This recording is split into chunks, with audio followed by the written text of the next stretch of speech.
Salut à tous, c'est Hugo de la chaîne NSS et aujourd'hui c'est le dernier tuto entre guillemets sur Premiere Pro. Alors ça veut pas dire qu'il y en aura plus du tout après, c'est juste que la semaine prochaine on commence After Effects et donc je vais me concentrer un petit peu dessus pendant un certain temps. Mais bref, aujourd'hui je voulais revenir sur une thématique que j'ai un petit peu délaissée ces derniers temps, ce sont les transitions. Alors je vous ai montré déjà plusieurs types de transitions, comment faire vos propres transitions, les pires transitions qu'il ne faut plus utiliser, des transitions plus personnalisées ou même avec les mouvements de la caméra. Et aujourd'hui je voulais vous présenter un autre type de transition qui est la transition avec la lumière. Alors dit comme ça peut paraître un petit peu compliqué, mais ce sont des transitions beaucoup plus organiques que ce qu'on a l'habitude de voir. D'habitude, on a des transitions plus mécaniques, où c'est juste un plan qui va bouger pour laisser place au suivant. On a quelque chose en général de très linéaire, où on voit le sens de la transition, le début et la fin. Et là, comme je vous ai dit, ça va être quelque chose de beaucoup plus organique, et surtout, chaque transition va s'adapter selon le plan, ce qui fait que vous n'aurez jamais la même transition d'un plan à un autre. Mais je vous propose de voir ça un peu plus en détail sur Premiere Pro.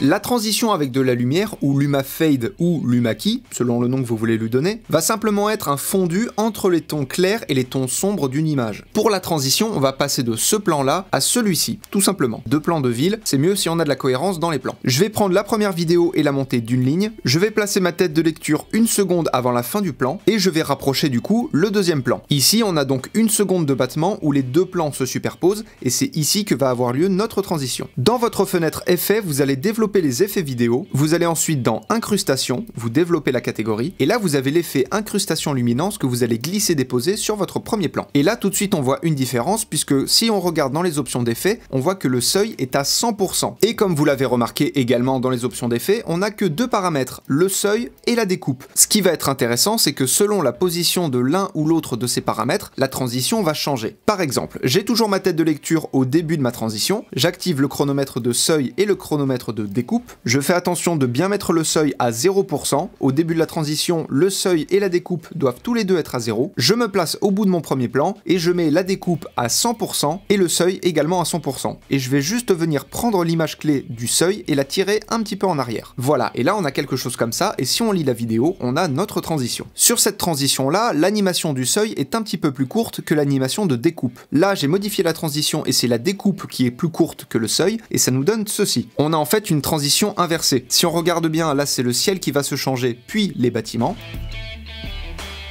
Alors que pour la précédente, c'est l'inverse. C'est d'abord les bâtiments et ensuite le ciel.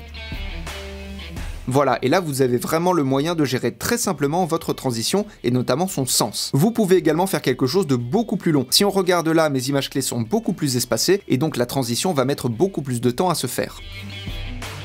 Mais c'est pas si mal. Et comme je vous l'ai dit dans l'introduction, la transition va véritablement dépendre de la nature de votre plan. Sur le plan précédent, on a vu notamment pour la première que la transition commençait par les bâtiments puis par le ciel, mais ici on n'a ni bâtiment ni ciel, on a de l'eau, des arbres et un peu d'habitation, et du coup la transition ça va nous donner ceci. Ça nous fait quelque chose de très différent, et c'est vraiment ça qui est intéressant avec cette transition. C'est qu'on n'aura jamais les mêmes transitions, et donc avec un seul et même effet, on a une infinité de transitions possibles, et je trouve ça quand même assez incroyable. Donc là comme on le voit, ça commence par faire une transition au niveau de la mer, et juste après au niveau des arbres. Et encore une fois, dans les options d'effets, juste en modifiant le temps du seuil ou de la découpe, on va complètement inverser la transition, et là on va commencer par les arbres et finir par la mer. Tout simplement. Enfin, je voulais finir avec quelque chose de très intéressant, c'est de faire une transition comme celle-ci, comme celle que je vous ai montrée, mais avec un sujet commun, avec un petit détail qui va faire toute la différence. En l'occurrence, le détail ici, c'est la voiture. Entre ce plan et ce plan, les voitures sont à peu près de la même taille, et pour une transition, on peut faire correspondre leur position. Autrement dit, avec toujours le même effet incrustation luminance, on arrive à créer une animation plutôt sympa, en faisant surtout la liaison entre les deux véhicules. Et donc, si vous avez des plans comme ça, où la transition peut être faite vis-à-vis d'un détail, ça donnera encore plus de valeur à la transition et ce sera beaucoup plus esthétique. Voilà, c'est le dernier tuto Premiere Pro avant un certain temps comme je vous l'ai dit. Alors je pense faire à peu près 6 semaines d'After Effects, donc 6 vidéos avant de reparler de Premiere Pro. Comme ça, vous êtes prévenus, vous n'avez pas de surprise et vous serez pas là à vous dire mon dieu, il fait plus de Premiere Pro, il fait que du After Effects, que va-t-on devenir? Ne vous inquiétez pas, Premiere Pro revient très vite et en attendant son retour, apprenez, utilisez et progressez dans vos montages. La plateforme pour me soutenir ainsi que mes deux comptes Instagram sont dans la description de la vidéo. Je vous fais des bisous et à plus.